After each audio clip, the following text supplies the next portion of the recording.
뉴저지 최대 한인타운 팰리세이즈 팍에서 한인 아버지와 아들이 연방 이민 단속 요원들에 의해 체포돼 구금된 것으로 확인됐습니다. 뉴저지에서 한인 체포가 확인된 것은 이번이 처음입니다. 도널드 트럼프 대통령이 민주당 지지세가 강한 도시에서 이민자를 우선 추방할 것을 지시했습니다. 강경 이민 정책에 따른 반대 시위에 굴하지 않고 이민자 추방을 더욱 강화하고 나선 셈입니다. 뉴저지 뉴악 델라니올 이민자 구치소에서 폭동이 발생해 구금돼 있던 4명이 탈출하는 등 큰 혼란이 벌어졌습니다. 2명은 붙잡혀 다시 구금됐지만 나머지 2명은 행방이 묘연한 상황입니다. 500만 달러의 미국의 영주권을 살 수 있는 트럼프 영주권 골드카드 신청자가 7만 명에 육박하는 것으로 알려졌습니다. 플로리다의 한인 남성이 아동 성착취 혐의로 체포됐습니다. 당국은 추가 피해자들이 더 있을 것으로 보고 수사를 확대하고 있습니다. 이상은 오늘의 주요 뉴스입니다. 시청자 여러분 안녕하십니까? KBN 뉴스입니다. 뉴저지 최대 한인타운 팰리세이즈 팍에서 한인 아버지와 아들이 IC 요원들에 의해 체포돼 구금된 것으로 확인됐습니다. 불법 이민자 단속이 시작된 이후 단속에 대한 소문은 무성했지만 실제 뉴저지에서 한인 체포가 확인된 것은 이번이 처음입니다. 뉴저지 팰리세이즈 팍 한인들에 따르면 지난 6일 펠팍 주택에서 50대 한인과 20대 한인 부자가 IC 요원에 의해 체포돼 현재 뉴악 델라니올 이민자 구치소에 구금돼 있는 것으로 확인됐습니다. 체포된 한인 부자는 모두 불법 체류 상태로 알려졌습니다. 주민들에 따르면 IC 요원들은 6일 오전 6시 30분께 펠팍의 한 주택 앞에서 집을 나서던 20대 남성을 먼저 체포했고 얼마 뒤 집 밖으로 나온 50대 남성까지 붙잡았습니다. IC 요원들은 이들을 체포하기 위해 펠팍에 있는 자택 인근에 잠복해 있던 것으로 알려졌습니다. IC는 이들 부자를 특정해 체포에 나선 것으로 보여집니다. 다만 어떤 경로로 이들에 대한 정보를 입수했는지와 펠팍의 자택까지 와서 체포한 이유 등 세부 사항은 확인되지 않고 있습니다. 이와 관련 뉴욕 총영사관은 뉴악 델라니올 이민자 구치소에 구금된 이들 부자에 대한 영사 조력을 제공하고 있다고 밝혔습니다. 델라니올 구치소를 방문해 접견을 마치고 요청한 사항들을 조치 중인 것으로 알려졌습니다.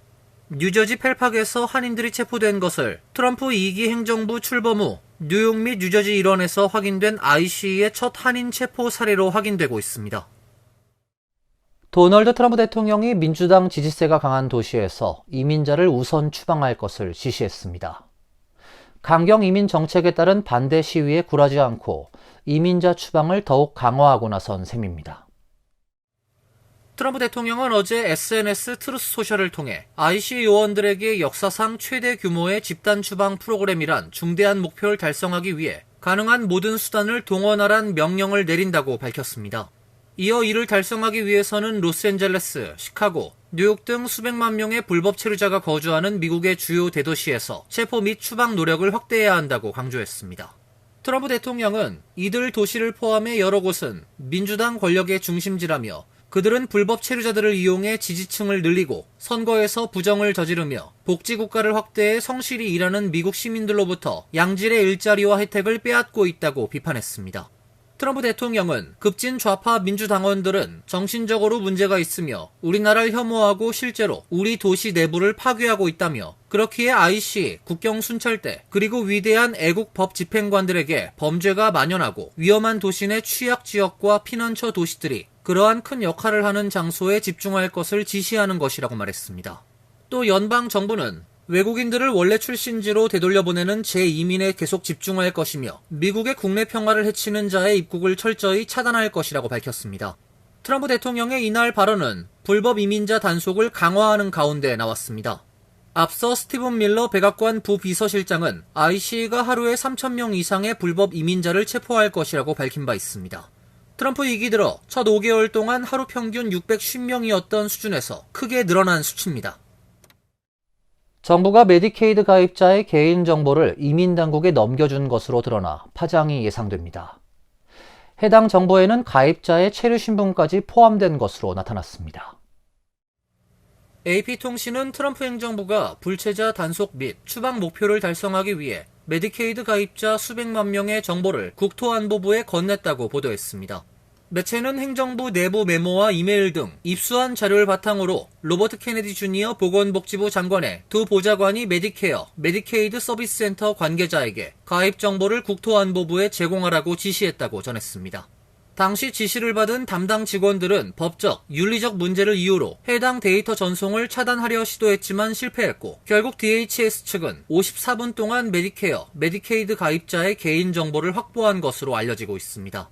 문제는 확보한 메디케이드 가입자 정보에는 이름, 주소, 연락처는 물론 체류 신분까지 포함됐다는 점입니다. 현재까지 밝혀진 확보 자료는 캘리포니아, 일리노이, 워싱턴 DC 등입니다. 이 중 캘리포니아와 워싱턴 DC는 불체자에게도 메디케이드 혜택을 제공하고 있습니다. AP통신은 최근 DHS가 캘리포니아에서 불체자 검거 작전을 펼친 시기와 센터의 가입자 정보 제공 시기가 겹친다고 전했습니다. 캘리포니아 주지사실은 DHS가 불법 체류자 검거 작전에 메디케어, 메디케이드 가입자 정보를 어떻게 활용했는지 공개해야 한다고 요구했습니다. 뉴저지 뉴악 델라니올 이민자 구치소에서 폭동이 발생해 구금돼 있던 4명이 탈출하는 등 큰 혼란이 벌어졌습니다. 탈주한 이들 가운데 2명은 붙잡혀 다시 구금됐지만 나머지 2명은 행방이 묘연한 상황입니다. 연방국토안보부에 따르면 지난 12일 밤 뉴저지 뉴악에 있는 델라니올 이민자 구치소에서 폭동이 발생했고, 혼란을 틈타 수감자 4명이 탈주하는 일이 발생했습니다. 뉴욕타임스에 따르면 이날 오후 식사 제공이 수시간 지연되는 등 구치소의 열악한 환경에 대한 수감자들의 불만이 커지면서 폭동으로 번진 것으로 알려졌습니다. 혼란 상황 속에서 수감자 4명이 외벽을 뚫고 구치소에서 탈출했으며, 현재 2명은 신병이 확보돼 다시 구금됐지만 온두라스와 콜롬비아 국적자 2명은 여전히 행방을 찾지 못한 상태입니다. 국토안보부 등은 $10,000 현상금을 내걸고 탈주자 수색 작업을 펼치고 있습니다. 이번 사태에 대해 앤디 김 연방 상원 의원은 델라니올 이민자 구치소의 열악한 환경과 허술한 시설 등이 원인이라고 이민 당국을 질타했습니다. 김 의원은 구치소 관계자들로부터 탈주한 4명의 남성이 석고 보드 등으로 이루어진 부실한 벽을 부수고 주차장 울타리를 넘어 밖으로 나갔다고 전해들었다며 구치소 시설이 너무나 허술하다는 것을 보여주고 있다고 밝혔습니다. 이민자 옹호 단체들은 지난주부터 식사 제공 부실 등 열악한 구치소 상태에 대한 문제 제기가 수감자들 사이에서 나왔다고 전했습니다. 국토안보부와 해당 구치소 시설을 소유하고 있는 민간 기업인 GEO 그룹은 델라니올 시설 내 광범위한 불안은 없었다며 도주한 이들을 체포하고 델라니올 시설과 지역 주민 안전 등이 우리의 최우선 과제란 입장을 밝혔습니다. $500만 미국의 영주권을 살 수 있는 트럼프 영주권 골드카드 신청자가 7만 명에 육박한 것으로 알려졌습니다. 파이낸셜 타임스는 어제 상무부가 개설한 트럼프 영주권 골드카드 신청 인터넷 사이트에 대기 등록한 외국인이 68,703명으로 집계됐다고 보도했습니다. 앞서 도널드 트럼프 대통령은 지난 2월 기존의 투자 이민 제도를 없애고 $500만 영주권을 주는 골드카드 정책을 시행하겠다고 밝혔습니다. 이후 하워드 러트닉 상무장관이 골드카드 정책을 지휘했고, 지난주 골드카드 구매 신청을 접수하는 인터넷 사이트를 개설했습니다. 이 사이트에 공개된 골드카드의 도안엔 트럼프 대통령의 얼굴과 서명, 성조기와 자유의 여신상 등이 포함됐습니다. 러트닉 장관은 트럼프 대통령은 외형과 촉감 모두를 중요하게 생각하기 때문에 진짜 금으로 카드가 제작될 것이라고 설명했습니다. 트럼프 대통령의 지시로 골드카드의 큰 방향은 결정됐지만 신청 자격과 국가, 세제 등 세부 사항은 결정되지 않은 상태입니다. 상무부는 조만간 골드카드 제도의 세부 사항을 확정하고 골드카드 발급을 개시할 계획입니다. 내부적으로는 20만 장의 골드카드 발급을 통해 $1조 달러의 수익을 기대하는 것으로 전해졌습니다. 기존 투자 이민 제도에 따르면 미국 영주권을 얻기 위해 내야 하는 최대 투자금은 $180만 달러입니다. 지난해엔 약 14,000명이 EB5 비자를 받았습니다. 이스라엘과 이란의 미사일 공습이 이어지고 있는 가운데 국무부가 이스라엘 내 미국 대사관을 폐쇄했습니다. 정부는 직원들에게 거주지 및 인근 대피소에 머물도록 지시했습니다. 이스라엘 미국 대사관 공식 홈페이지에 따르면 오늘부터 예루살렘에 있는 미국 대사관을 폐쇄합니다. 예루살렘과 텔아비브에 있는 영사관도 모두 문을 닫아 긴급 및 일반 여권 발급 등 민원 서비스가 중단됩니다. CNN 보도에 따르면 현재 미국 예루살렘 대사관은 이란의 미사일 공격으로 텔아비브 지부에 경미한 피해를 입었습니다. 대사관은 현재 미국 시민들의 이스라엘 출국을 지원하거나 직접적으로 도울 수 있는 상황이 아니다라고 밝혔습니다. 텔아비브 인근에 있는 벤 구리온 공항은 폐쇄된 상태로 상원 및 전세기 모두 운항하지 않고 있습니다. 이스라엘 내 항구들도 폐쇄됐습니다. 대사관은 육로를 통해 요르단과 이집트로 이동해야 하는 상황으로 육로 출입로 개방 시간을 알리고 요르단과 이집트에서 출발하는 항공편을 이용할 것을 권장했습니다. 플로리다에서 한인 남성이 아동 성착취 혐의로 체포됐습니다. 당국은 추가 피해자들이 더 있을 것으로 보고 수사를 확대하고 있습니다. 플로리다 힐스버러 카운티 셰리프국은 13일 성명을 통해 29세 한인 남성 김성현 씨를 아동 대상 성범죄 등 총 274건의 혐의로 구속했다고 밝혔습니다. 수사 당국에 따르면 김 씨는 온라인을 통해 아동 피해자들과 접촉한 뒤 음란물을 받아냈고 이를 빌미로 추가 영상을 요구한 혐의를 받고 있습니다. 이번 수사는 지난 2월 5일 전국 실종아동 착취 방지센터에 접수된 익명의 제보에서 시작됐습니다. 피해자는 김 씨가 자신을 성적으로 착취하고 협박했다고 진술했습니다. 이후 힐스버러 셰리프국 인터넷 범죄 전담팀이 약 3개월간 수사를 벌였습니다.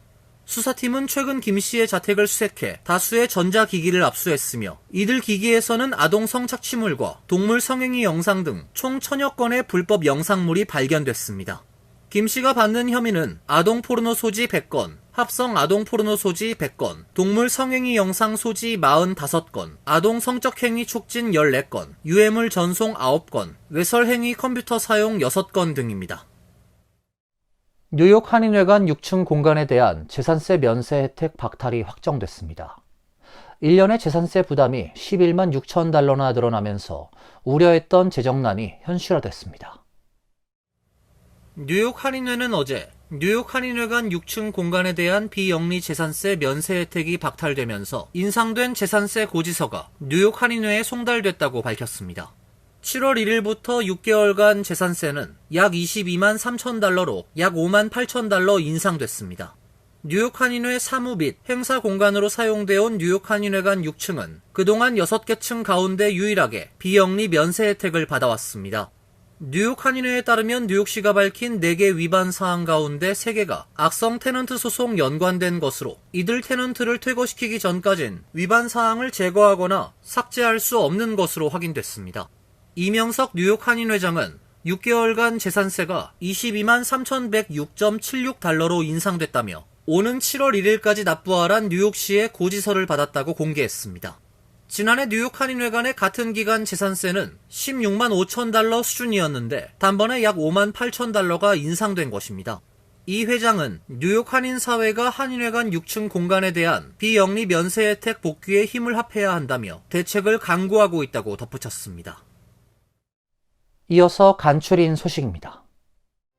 상무부는 오늘 지난달 소매 판매가 7,154억 달러로 전월 대비 0.9% 감소했다고 밝혔습니다. 전월 대비 감소폭이 큰 데다 다우존스가 집계한 전문가 전망치 마이너스 0.6%도 밑돌았습니다. 전년 동기 대비론 3.3% 상승했습니다. 지난 4월 소매 판매 지표도 전월 대비 0.1% 증가해서 0.1% 감소로 하향 조정됐습니다. 월간 소매 판매 지표는 전체 소비 중 상품 판매 실적을 주로 집계하는 속보치 통계로 미국 경제의 중추인 소비의 변화를 가늠할 수 있는 지표로 여겨집니다. 월가에서는 관세 정책 불확실성과 경기 침체 우려로 미국 소비자들의 심리가 악화하면서 개인의 소비 지출을 억누를 수 있다고 우려해왔습니다.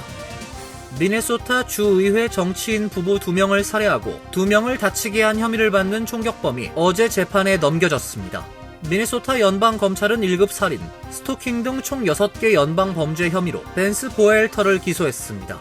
보엘터는 지난 14일 새벽 멜리사 호프먼 주 하원 의원 부부를 살해하고 존 호프먼 주 상원 의원 부부에게도 총격을 가해 다치게 한 혐의를 받고 있습니다.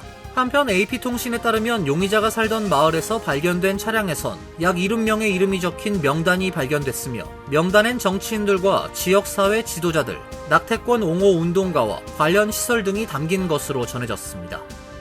파이낸셜 타임스에 따르면 트럼프의 아들들이 운영하는 트럼프 그룹은 8월 출시 예정인 499달러짜리 금색 스마트폰 T1을 공개했습니다. 트럼프 모바일의 요금제는 월 47.45달러로 트럼프 대통령이 미국의 제47대이자 제45대 대통령이란 점을 반영한 것으로 보입니다.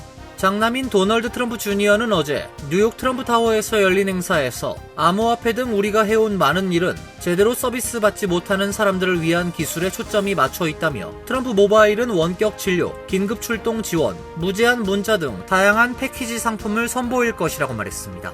트럼프 일가는 이 스마트폰이 미국에서 설계 제조된 것임을 강조했습니다. 뉴욕 주의회가 아시안 당뇨병 퇴치에 적극 나선 가운데 존 미우 주 상원 의원이 상정한 관련 법안이 지난 11일 주 상원을 통과했습니다. 법안은 체질량 지수 23부터 검진을 목표로 뉴욕주 보험법을 개정해 현행 BMI 25를 23으로 낮춰 아시안 당뇨병 의무 검진을 확대한다는 내용이 골자입니다.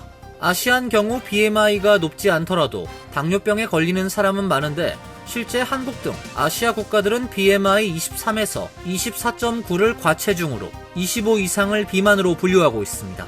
하지만 미국 등 유럽 국가들은 BMI 25에서 29를 과체중으로 30 이상을 비만으로 분류하고 있습니다.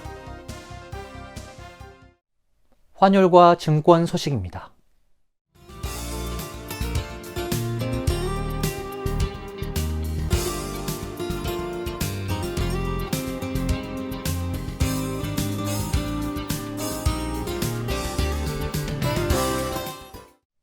이어서 날씨입니다. 내일은 흐린 가운데 몇 차례 소나기가 예상됩니다.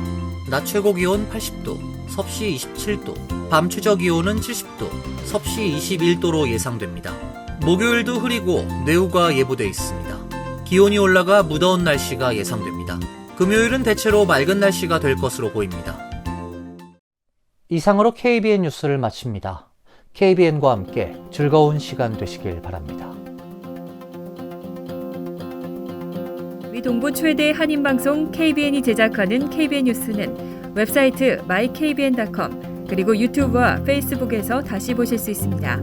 좋아요, 구독, 알림 설정은 뉴스 제작에 큰 도움이 됩니다.